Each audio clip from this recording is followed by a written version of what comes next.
So the post-WrestleMania week is done and dusted. Raw and Smackdown have both taken place. Let's talk about it. Hello. And welcome to Ricky on Wrestling. All right, we're back. We're back from America. What a trip it was, but it's over now. We're back to our regularly scheduled program. We were back in the room.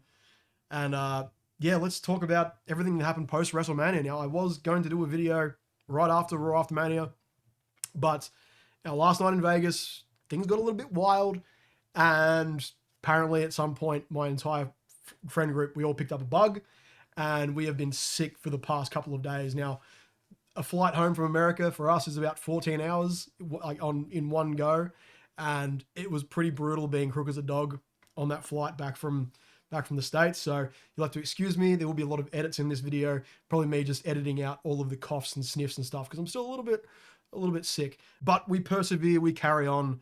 Let's talk about just the big stuff from Raw and from SmackDown and sort of where things are heading as we move towards Backlash. So Raw kicks off. John Cena comes out, cuts a promo on all of us, just talking about sort of the same stuff we've been talking about this entire time, just how we're the problem, dysfunctional relationship, blah, blah, blah, blah, blah. But then justifying the fact that I won the title. I am now the 17-time champ. I'm going to be the last real world's champion. I'm going to take this championship and my ball and go home. And he actually counted down how many dates he has left this year and just said, I don't need to wrestle. I just need to show up. I just need to appear at these dates. And that's it. And I'm done. And once I am gone, anyone that holds a title after me, it doesn't count. It's not this championship. And he sort of finished off the whole thing with telling us to get out our phones and be like, take a picture of the last real champion in WWE. And then Randy Orton pops up behind him, hits him with an RKO. We have our Backlash main event. At least the pieces in place for it. We'll get to SmackDown in a sec. But yeah, it was a really, really strong way to kick off Raw. I was really hoping that the John Cena promo would kind of make me feel a little bit better about the main event, and it kind of did. And then what happened on SmackDown kind of made me feel a little bit better about it, but I am still working on that video just talking about the main event that will be out later this week. But it did get its point across, so I've got to give him props for that. John Cena is one of the best talkers in the industry, so I'm not surprised. The next thing that happened was the tag match, a rematch from the night previous on WrestleMania. Lyra Valkyria and Becky Lynch versus Liv and Raquel.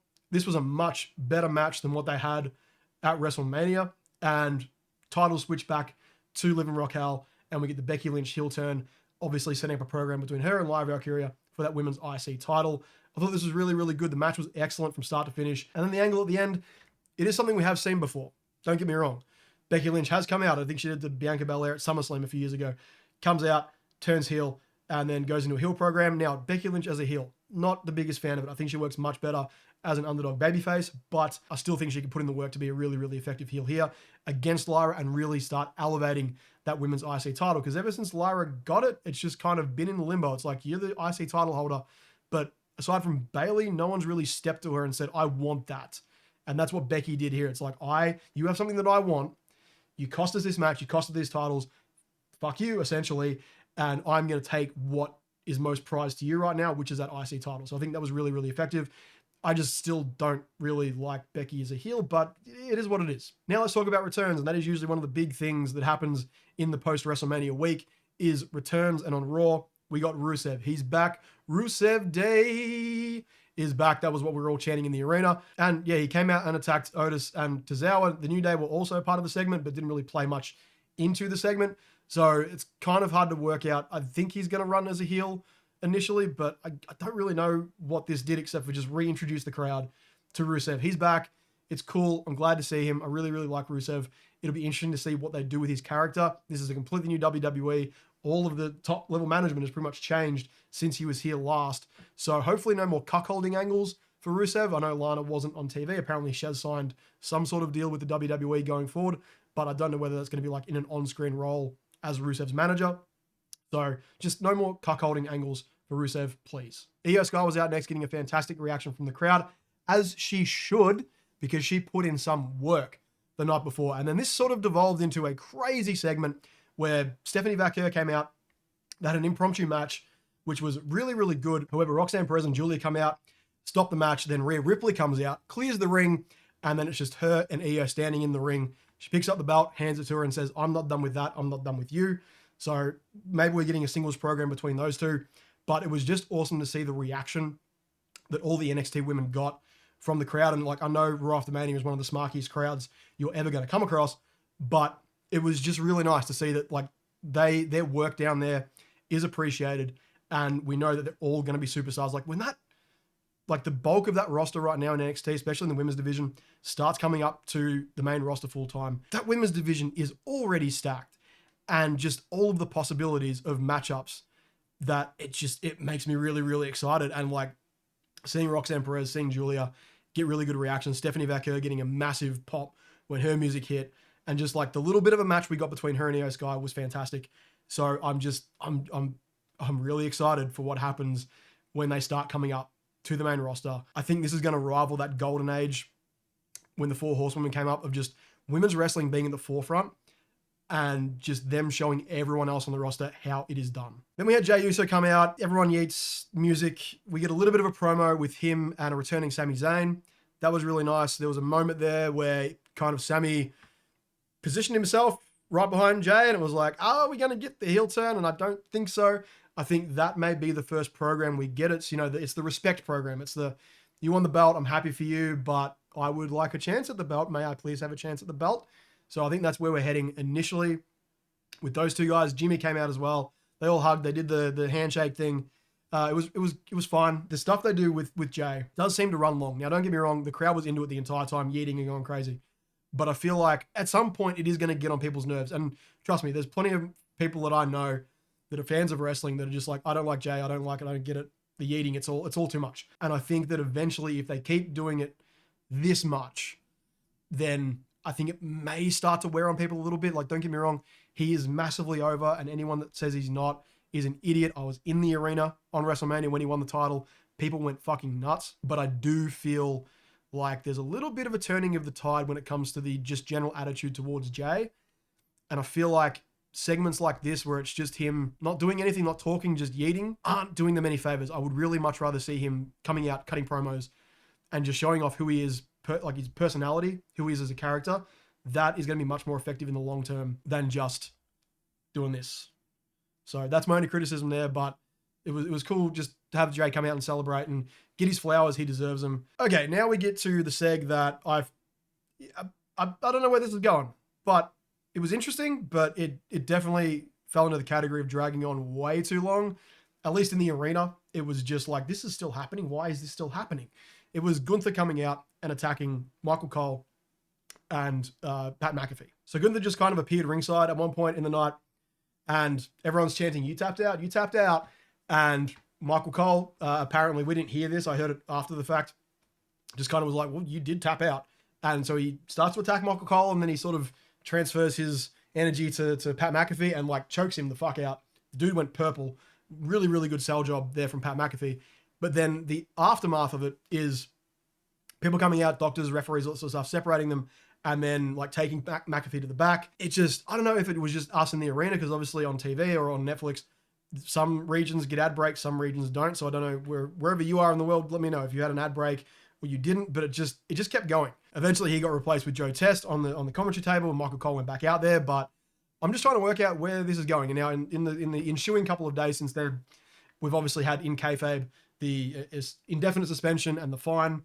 Apparently the real life side of that is Gunther just wants a bit of a break. He's earned it. He's been on an insane tear the past few years, that IC title run into the world title that he held up until WrestleMania. He has been one of the big workhorses on Monday Night Raw. So he's earned himself a break. That's fine. But it's when he gets back. Is it McAfee? Is it that he's going after? I've seen a lot of people being like, what about Wade Barrett sort of representing the commentary team and taking on Gunther in a one-on-one match? And I think McAfee is a bad choice. He's just going to get fucking killed by Gunther. If Wade Barrett is cleared to wrestle, if he's able to wrestle, I would love to see him back in the ring at some point. So I don't know really where they're going with that, but I feel like anything like that coming out of a world title run is kind of a downgrade for Gunther. This is definitely one of those like sort of wait and see where it goes kind of things. So, but yeah, enjoy your time off, Gunther. You've earned it. Have a nice break. We'll see you probably around SummerSlam. Next up was Penta and Dominic Mysterio in a IC title match. The only really big takeaway from this for me was that JD McDonough is back. What does that do to this current sort of dynamic within the Judgment Day? It really feels like we're moving towards a big breakup. I don't know what their plan is in regards to who's going to turn face and who's going to turn heel. Now, obviously, Dom Mysterio is getting really, really good face reactions, and Finn plays a conniving piece of shit very, very well. So I feel like that might be the dynamic going forward.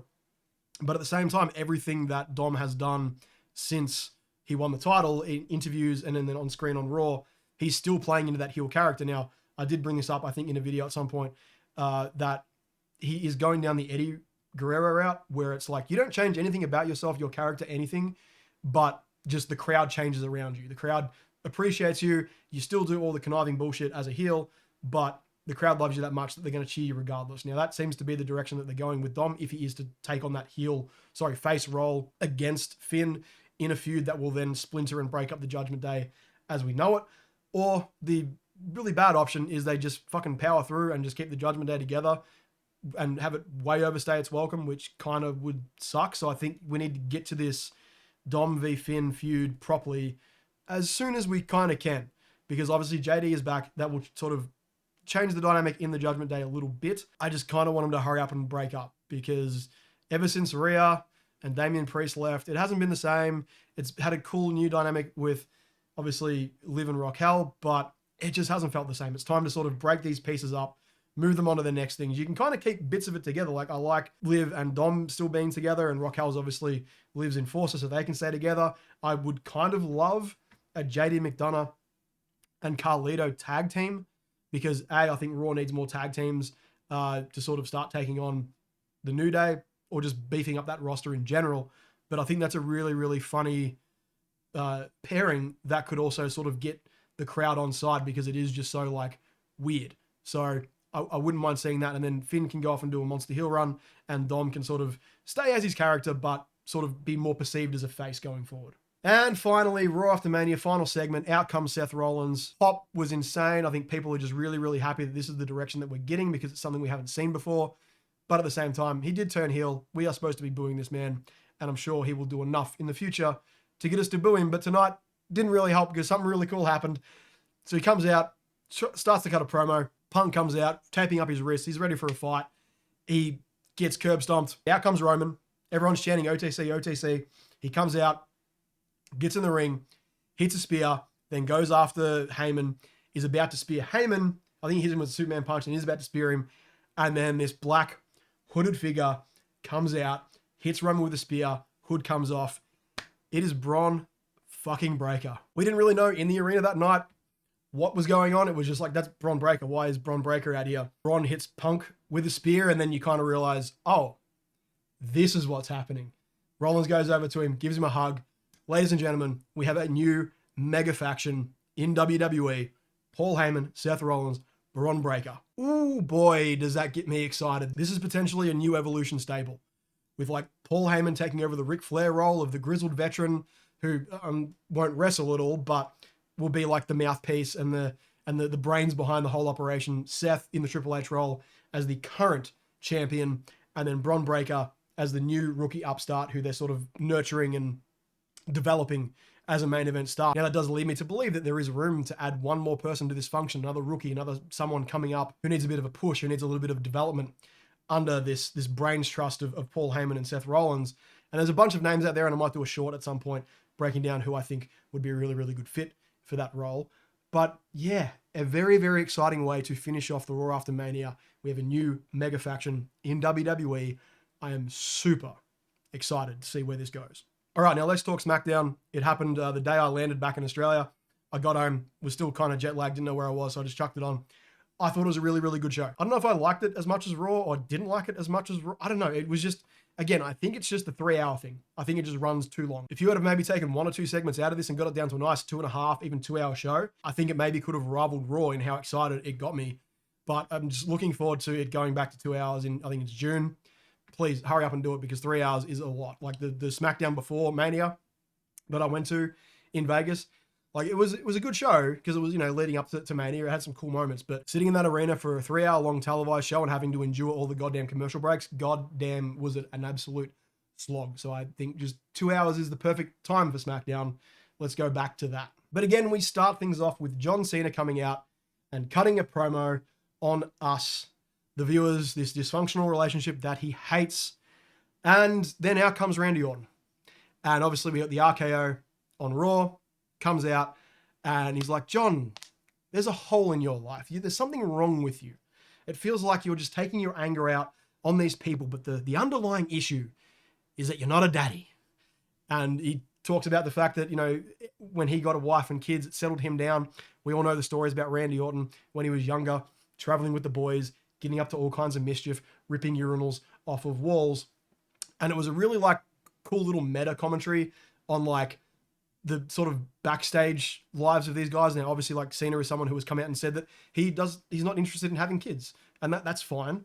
And Randy is someone who was just a crazy kid in his youth who did a bunch of wild stuff, and it's kind of legend to what he got up to especially on the international tours. But then he had got a wife and he's had some kids and he's got some stepkids with that wife as well. And it kind of settled him down. And everyone talks about how now like Randy is like one of the most sort of level-headed guys in the back. So it was an interesting way to sort of frame the commentary for the start of this promo. And then the meta sort of continues where Randy's like, I never thought in a million years that we would be standing here having this conversation with you as a bad guy and me as a good guy. That kind of got a good reaction from the crowd. Because it's like, yeah, no, if you had have told me this 10 years ago that in 2025 we're going to get another program between Randy and Cena with roles completely reversed, I would not have believed you for a second. But we finally got to the impetus for this whole promo, and that is setting up the Backlash main event between Randy Orton and John Cena. And Randy initially wanted the match there in the arena. Cena's like, no. I want to wait till Backlash. I want to wait till you are in your hometown. You get to stay at your own house that night.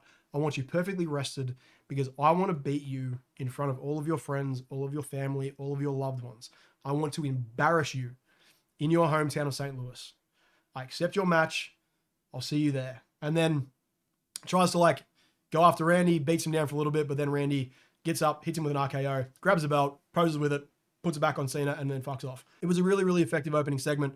I think these two are going to have so much fun together, cutting promos, because there is 25 years of history that they can call from. There was a little bit of it tonight. I can't wait to see where they go forward with it. I think Cena is booked on pretty much every SmackDown between here and Backlash, if I'm not mistaken. So I just can't wait for the sort of verbal war of words between these guys. I think you have so much content to mine from. It's going to be brilliant. As for the match, preliminary thoughts is, this is going to be interesting because obviously we saw what happened at WrestleMania. Randy is someone that doesn't work a very fast pace either. With Cena's sort of change in his attitude and the way he structures matches, at least what we saw at WrestleMania, this could be a very slow match. It could be full of story and moments and beats and stuff that harken back to their years of history and rivalry together, which would be cool. I'm just not expecting a 5-star in-ring work rate classic. Then we had more debuts. Fraxium came out and took on Los Garza. This was a good match. My thing is, they announced Fraxium before the match even started. Like, it wasn't like Los Garza came out and be like, we're a fucking tag team, we want to fight someone, anyone in the back, come out and take us on. And then Fraxium's music hits and they come out. No, they gave it away. The commentary talked about Fraxium before they even came out. Not a fan of that. Not a fan. Like, give us the surprise. Give us the pop. Like, I don't want to know that a team is being called up from NXT, especially in like the week after Mania when it's like all surprises and crazy shit's happening and oh my God. Didn't like that. Match was good. Good to see Fraxium on the main roster now. Great for them. Happy. But don't do it again. Next up, it was Tiffy time. Baby, Tiffany Stratton comes out. And this was another women's match that kind of got interrupted from all these different angles. And we kind of end up with this huge sort of clusterfuck, I guess, for lack of a better term, towards the end. So Jade Cargill comes out, says, you know, she took care of Naomi. That's done with. I want to face you for the title. And Tiffy's like, well, let's have a match right now. Can't remember if it was for the title or not. I don't think it was. I think it was just a singles match. But we get that. And, you know, it kicks off and it's fine. But then Naomi comes out and drops Jade Cargill. So that clearly isn't finished. And then Nia Jax comes out and drops Tiffy. So clearly we're potentially going back to that. Not the biggest fan of it, but it is what it is. But again, we have sort of set ourselves up for a potential sort of number one contenders match with Jade and Naomi, if they're going to redo that. And then for the time being, until we get that resolved, we get Nia and Tiffy again, which again, it is what it is. But again, it's just showcasing how deep the women's roster goes. And obviously Charlotte is still off in the distance somewhere. She will come back, I'm sure, around SummerSlam and challenge whoever is holding the title at that point or get herself involved in some high-profile match. I would love to see her and Jade Cargill go at it. Two of the sort of strongest powerhouse women in WWE going at it would be kind of fucking sick. It just goes to show that the women's depth on both Raw and SmackDown, and obviously in NXT as well, is just like it's next level right now. There's so much. There's so many angles you can go. There's so many stories you can play out with all of these pieces, and it's really, really good. Sorry, I am starting to go a little bit delirious. The cold and the jet lag are all hitting at once, and I'm starting to lose my mind a little bit, but we're going to fucking persevere through, because the next segment was another clusterfuck, but another good clusterfuck. Solo Sikoa, Jacob Fatu came out. Now, pretty sure Jacob Fatu was wearing that jersey backwards the entire night. I don't know if that was like a personal choice or what, but just kind of adds to his mystique of being a weird dude. But yeah, Jacob Fatu comes out with Solo Sikoa. They cut a promo. Solo's like, you got to thank me for this. I got you to the US title match and blah, blah, blah, blah. And then Jacob's like, no, bro. No. None of that. I did this with or without you. I am the fucking champ with or without you. I earned this. And then LA Knight comes out, which was cool. LA Knight cuts a promo saying, I want my rematch. Then Drew McIntyre comes out saying that I want to face the biggest dog in the yard. And that is a really, really cool way to sort of frame this as a big deal. It's like, Cena is Cena. Randy Orton took that spot away from me. I want to face the most dangerous champion right now. And right now, Jacob Fatu, that is you. So that was great work from Drew. Then we get some more stuff between him and LA Knight. I could watch these guys promo at each other forever. They're so good at it. So that sets up a match for later in the night. LA Knight versus Drew McIntyre. Number one contendership for Jacob Fatu's US title. And this turned into just a lot happening all at once. Matches going on. Match is fine. It's pretty standard fare between LA Knight and Drew McIntyre. Then Solo Sikoa comes out, hits a thumb on, I think it was LA Knight. And then Drew McIntyre, yeah, it was LA Knight. And then Damian Priest comes out and attacks Drew McIntyre. And then Jacob Fatu comes out and attacks everybody and lays them all out and stands tall. And whatever the machinations, whatever the pieces in place that we are putting in place for this, make this title feel so important. And that is a good thing, because let's be real, outside of the pay-per-views, I don't think we're going to see a lot of John Cena. I know he has a lot of like Smackdown dates. I think obviously with the Randy build, that is important. He will be there for that. But that world title, at least on Smackdown for the rest of the year, is going to be tied up in John Cena. Now, there are certain feuds that we are pretty sure we're going to get, the Randy feud being one of them.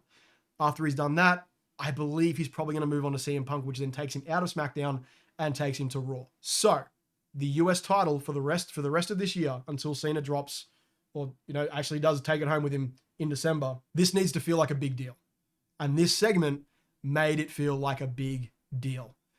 All the big players on SmackDown are going after the US title. Jacob Fatu holds it. Good luck to anyone trying to take it off him. But yeah, this was exactly what it needed to be. We now have our sort of future title match or matches in place for who is going to be going after Jacob Fatu. I would be more than happy for some more multi-man matches, but it does give him a lot of singles matches that he can do. Obviously, I think this leads up to an eventual feud between him and Solo. That sort of needs to be the end of this. But in the meantime, him and LA Knight have a rematch. That's fine. I thought the match on Mania was really, really good. Him and Drew McIntyre is, that's good. It's real good. Him and Damian Priest at some point, that's real good as well. But yeah, and then you end with Solo. So I think the next sort of like 4 to 5 months of this title is kind of mapped out, which is great. Aleister Black is back. I kept calling this all over the weekend. I knew it would have to be until SmackDown, because that's where all of his promo stuff, like little vignettes, have been for the past couple of weeks. He came out, he kicked the Miz in the head. That's great. Keep doing that. Anyone that sort of was like disappointed with this, it's fine. It is what it is, man. I'm going to always be on the side of anyone that kicks the Miz in the head. So that was great. I would love to see him get inserted into the Jacob Fatu US title feud sooner rather than later. I think Aleister Black versus Jacob Fatu would be kind of amazing. Actually, now that I'm saying it, book that shit for SummerSlam right now, because that is sick. We also had a title change. Zelina Vega versus Chelsea Green for the US title, women's US title. Zelina Vega gets the win here. Chelsea Green loses. I'm kind of not a fan of this. Like, I like Zelina Vega. Don't get me wrong. I think it's great. And honestly, what a day for her and Aleister Black. He comes back, she wins the US title. That's great. Good for them. Happy for them. Chelsea Green is awesome, and I'm loving the secret Hervis, whatever it is, with Alba Fire and Piper Niven. It's all good stuff. And to take the title away from her, like, I'm hoping she's going to go straight back into chasing the title and we get a long protracted feud between the two of them. I don't like her dropping the title here. Like, I get it. It's, again, the SmackDown after Mania stuff's got to happen. I really love Chelsea Green and the stuff she does. She's awesome. And I just feel like this, I know it's not a punishment or anything, but I feel like if you're gonna do this moment, give it to her on WrestleMania, man. Like, yeah, I'm kind of bummed. I want to get the title back. I'm sure she will get the title back. Don't get me wrong. Yeah, I'm just kind of bummed by this. But hey, props to Zelina Vega. She's awesome. So good for her. But yeah, keep going with the feud. And we come to the main event of the evening on SmackDown, the TLC match, DIY, Street Profits, Motor City Machine Guns. Why the fuck wasn't this on WrestleMania? This was so good. It's been a long time since we've seen a good TLC match, or just a TLC match in general. I think someone was like, it's been like 5 years since WWE have done a TLC match. Everyone in this match worked their asses off.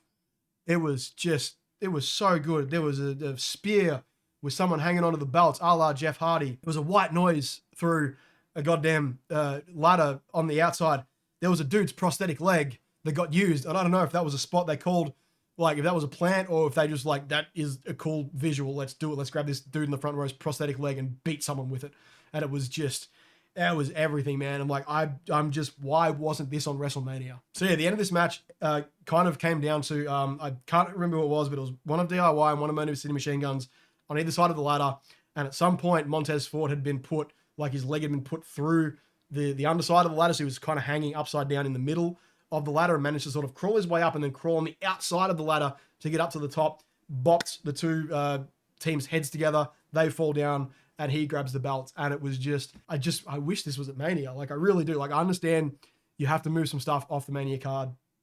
And they have been doing that thing lately where, like, with the new pay-per-view structure of only having like 4 matches per pay-per-view, usually the SmackDown and before and the Raw after kind of get a pay-per-view level match going in and out of the pay-per-view weekend. This would have been really cool on WrestleMania. That's all I'm saying. Like, it was cool. It was great for these guys to get their spot, and they just tore the house down.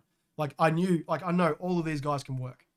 DIY, I think, are still one of my favorite tag teams. I've just got, these rose-colored glasses looking back to their NXT days. Street Profits, same deal. Motor City Machine Guns, I've been fans of them for a little bit before they came to WWE and the work they've been doing in WWE. I think the character stuff isn't quite working, but their in-ring stuff just takes over sometimes, and they're really, really good at what they do. And it was just really, really cool. It was a great TLC match. I had a lot of fun with it. It was a great way to finish off the whole WrestleMania week, post-WrestleMania week, whatever you want to call it. A great button on what was, in general, a great week of wrestling. Before I wrap the video up, let's just go over sort of like where things are going, where we're going towards Backlash. Obviously, we've got Randy Orton and John Cena. I think potentially there's going to be like a tag match between Seth Rollins and Braun Breaker with CM Punk and Roman Reigns. That will be an interesting little dynamic of those two having to team up again without Paul Heyman being the sort of connective tissue between them. Or I guess Paul Heyman's betrayal is now the connective tissue between the two of them. I would love to see Becky Lynch and Lyra Valkyria for the IC title.